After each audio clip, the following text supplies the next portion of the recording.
Quais são os desafios e perigos de crianças atuarem como influencers, como os pais podem protegê-las? Criança influencer é forte, né? Essa é uma coisa que mexe comigo, gente. Porque eu já treinei crianças para filme, longa-metragem, né? Hoje eu treino pessoas para falar em público, mas eu comecei treinando atores. Preparação de elenco. E já vi uma criança num set de filmagem sendo assediada por adulto. E a complexidade disso, né? O como isso escala, como isso acontece. Então eu digo assim, trabalho infantil é crime no nosso país. As pessoas ainda acham que trabalho infantil é uma criança na lavoura, uma criança sendo obrigada a fazer os serviços domésticos, isso é trabalho infantil, ou trabalhando no semáforo. Mas trabalho na internet é trabalho infantil. E é ilegal. E não deveria existir. E se alguém quer... O jeito do pai proteger é ele pedir licença a um juiz, por exemplo. Se uma criança vai participar de um filme, ela tem que ter uma liberação do juiz. Ela tem que ter uma liberação do Ministério do Trabalho. Eu era a pessoa que acompanhava. Eu ia até na escola da criança pra contar pra turminha dela por que ela ia faltar uma semana. Brincava, fazia exercícios de dicção, tal, pra eles saberem o que ia acontecer. Não largava a criança no set de filmagem. Fora a minha presença como treinadora da criança, ainda fica um pai junto, uma mãe, ou algum adulto responsável por ela não podia ficar sozinha, nem comigo. Então, gente, é algo tão sério e tá sendo tratado de uma forma tão leviana.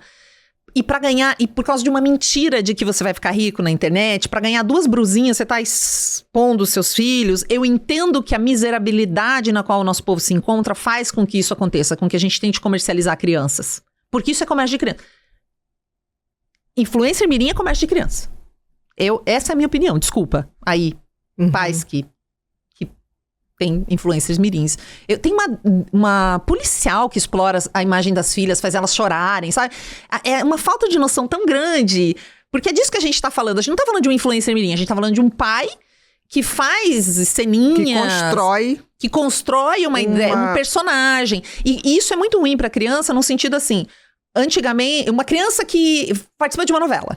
Ela sabe que quando ela entra na novela e falam valendo, ela está atuando. Quando ela chega em casa, ela é ela. Quando a gente começa a tornar a vida dessa criança uma cena, ela não tem descanso. O tempo todo, né? Isso dificulta. Eu já estudei bastante isso e é uma coisa... só me incomoda. Mas eu só digo assim, trabalho infantil é crime. Não deveria existir criança sendo explorada. E geralmente não é a criança, são os pais. E muitas cenas que vocês veem na internet... é aquela farinha pela cozinha toda e a criança cheia de farinha. Tudo montado. É montado. Tudo montado. Sempre que você vê uma coisa com criança, você não deveria nem curtir, nem compartilhar. Porque nunca. Vamos combinar, né? As pessoas não raciocinam. Ninguém tá o tempo todo filmando o que tá acontecendo no dia a dia da casa. Então, se aconteceu alguma coisa muito engraçada, se aconteceu alguma coisa tão bonitinho, é claro que aquilo foi planejado. Aquilo teve um script. Aquilo aconteceu, foi planejado. Porque eu acho que as pessoas se esquecem. Quem filmou isso? Não, esquecem. Não, e o ângulo, né? É super bem filmado. Você fala assim, gente... uma menina gritando que queria um celular melhor do que aquele que ela tem. Um monte de gente compartilhou e me mandava, Sheili. Aí você vai ver, é uma cena, não é verdade. Ela não estava querendo o iPhone 15 ao invés do 13, qualquer coisa assim. Era uma cena e um monte de gente, um delegado compartilhou falando, olha o absurdo que as redes fazem. Não é porque parece real que é real. Aí é fake news, é a nossa... o que os algoritmos fazem com a nossa cabeça. É muito difícil distinguir realidade de mentira. Então, na dúvida não. Nunca curta ou compartilhe um conteúdo que tem uma criança ali. Porque você não sabe se essa criança tá bem, você não sabe se ela tá sendo usada pra alguma coisa, você não sabe se ela tá viva. E você sai compartilhando porque achou fofo aquele bebê. Exatamente.